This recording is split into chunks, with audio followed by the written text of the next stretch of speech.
Assalamualaikum warahmatullahi wabarakatuh. Nah, kali ini kita masuk ke dalam pertemuan ke-14 dan 15. Namun, materi kali ini Bapak akan membahas untuk pertemuan ke-14 tentang kebudayaan digital atau digital kultur. Ada pembahasan kita pada kajian mata kuliah ini yaitu tentang teori dan konsep new media, perkembangan dari new media, TV digital ya, TV digital, bioskop digital, dan juga AR games serta musik digital, demokrasi dan partisipasi untuk kultur dan juga kebudayaan digital. Seperti biasa, nah di dalam mata kuliah ini kita harus mencangkup yaitu kemampuan akhir. Jadi mahasiswa mampu menjelaskan jenis kebudayaan ya untuk suatu hal yang baru yang muncul akibat perkembangan teknologi dan media digital. Serta juga ada indikator keberhasilannya dalam mata kuliah ini yaitu mampu memahami dan menjelaskan kebudayaan baru yang lahir akibat munculnya suatu media digital. Dan salah satunya pengertian dari kebudayaan digital itu salah satu perkembangan teknologi yang dimana masa sekarang dan masa kini sangat jauh berbeda. Dalam teknologi informasi dan juga perkembangan dalam komunikasi itu lebih melahirkan transformasi besar dalam media dan budaya di dalam suatu masyarakat.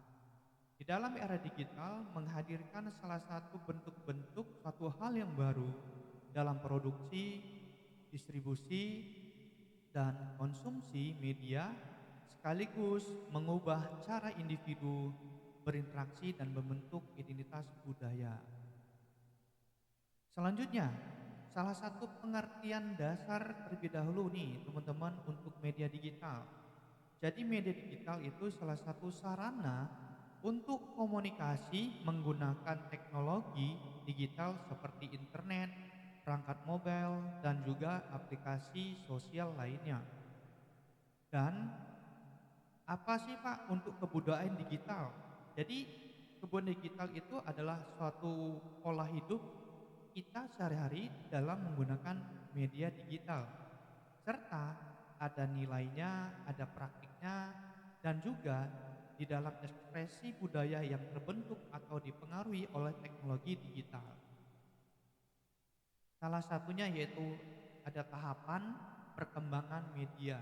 Jadi ada perkembangan media untuk di zaman sekarang. Yang pertama yaitu media tradisional yang mungkin dulu kita pernah melihat adalah surat kabar, ya masih main cetak atau belum bisa lihat secara online. Terus ada radio, ya radio mungkin sudah jarang kita untuk melihatnya, dan televisi mungkin ini salah satu bersifat satu arah.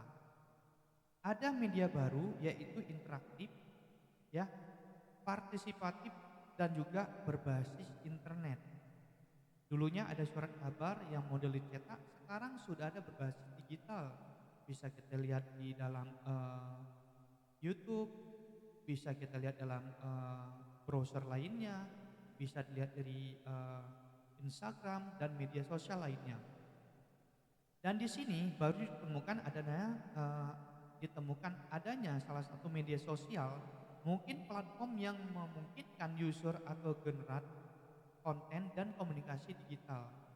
Nah, maka dari itu adanya media sosial kita mempermudah untuk perkembangan media apa yang mau kita lihat di dalam media. Dan ada juga untuk web versi 3.0 atau metaverse, yaitu personalization untuk AI, imersif, dan juga ruang lingkup di dalam ruang digital 3 dimensi. Ada juga yaitu dampak dari digitalisasi ini terhadap media. Salah satunya yaitu konvergensi media atau pembangunan atau salah satu penggabungan berbagai jenis media ke dalam satu platform, contoh smartphone. Sangat jarang kita ditemukan saat ini kita melihat TV. Dengan adanya handphone, tak perlu kita melihat televisi. Demokratis atau demokratisasi informasi. Siapapun bisa memproduksi dan menyebarkan informasi tersebut. Dan selanjutnya yaitu ada algoritma dan filter Babel. Nah, jadi ada algoritmanya di dalam filter Babel, yaitu salah satunya yaitu kurasi informasi yang mengarah pada bias informasi. Nah, itu salah satunya. Dan ada juga ekonomi atensi atau persaingan sengit untuk menarik perhatian pengguna. Mungkin antara Facebook dengan TikTok. Ya, dari situ ada persaingannya. Orang lebih enak, anak muda sekarang itu lebih mudah melihat dari TikToknya. Nah, jadi untuk kalau di Facebook mungkin banyak orang dewasa juga masih banyak menggunakannya. Secara anak muda, kalangan anak muda mungkin bisa menggunakan TikTok, Instagram, dan saingan dari media sosial saat ini adalah TikTok banyak penggunanya. Nah, selanjutnya ada perubahan di dalam praktik budaya di dalam media kebudayaan digital kultur. Yang pertama yaitu budaya konsumsi konten. Nah, salah satunya ada streaming video atau podcast yang biasa Bapak gunakan ini. Mungkin kita lihat podcast Deddy Kobuzer. Dulu dia sendiri buat seperti itu. Ternyata banyak yang menggunakan sebagai video podcast ya, serta juga sekarang banyak melakukan promo-promo atau juga media pembelajaran menggunakan streaming atau podcast ya untuk vlog. Nah, itu salah satunya. Dan selanjutnya ada budaya partisipatif, yaitu fan fiction, yaitu remix kultur, citizen atau jurnalis. Nah, jadi untuk melihat kita jurnalis dan nggak perlu kita pergi kemana-mana, jadi kita dengan ada internet kita mudah tinggal mencari browser ya jurnalisnya apa kita ambil, maka di situ kita hanya pengguna bisa memudahkan untuk melihat dan bisa menyebarkan.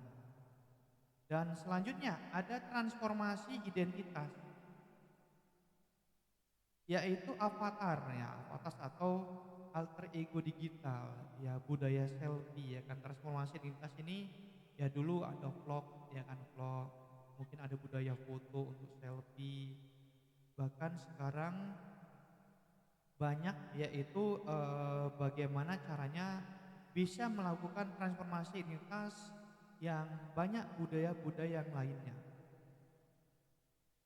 Nah, serta yaitu komunitas virtual. Ya, untuk komunitas virtual ini ada forum online yang kita gunakan seperti Zoom, ya media pembelajaran, ya untuk fandoms dan juga komunitas game. Nah, itu salah satunya seperti itu. Contoh kita gunakan kalau untuk menggunakan main Mobile Legends pertandingan, kita harus menggunakan komunitas virtual. Nah, jadi harus bisa dilihat oleh penonton yang di dalam dan juga orang luar bisa ditonton secara langsung. Nah, jadi di sini salah satu teman-teman ya ada tantangannya, tantangan dan isu etisnya. Yang pertama yaitu privasi dan keamanan data. Privasi data itu menunjukkan pada hak individu untuk mengontrol informasi pribadi mereka yang dikumpulkan, digunakan dan disebarkan oleh pihak lain dari ruang digital. Jadi bisa dilihat oleh orang lain. Sementara itu keamanan data adalah upaya teknis dan administratif untuk melindungi data dari akses tidak sah, serta pencurian atau manipulasi. Nah, itu salah satunya. Dan adanya dampak data pribadi yaitu nama, lokasi, riwayat atau pencarian, prevensi. Jadi sering dikumpulkan tanpa transparansi. Nah, jadi data pribadi ya kan, seperti bisa lihat lokasi, riwayat. Nah, Ancaman, ya salah satu ancaman kebocoran data melalui peretasan atau phishing ya, dan juga penyalahgunaan oleh perusahaan yang besar, dan juga surveillance dan juga kapitalis. Nah, dan terakhir yaitu regulasi. Regulasi seperti GDPR Eropa dan UU PDP Indonesia yang menjadi upaya hukum untuk melindungi hak digital warga. Nah, jadi disinilah pertemuan kita di pertemuan ke-14 ya, salah satunya tentang budaya, kebudayaan pengguna digital di kebudayaan digital kultur.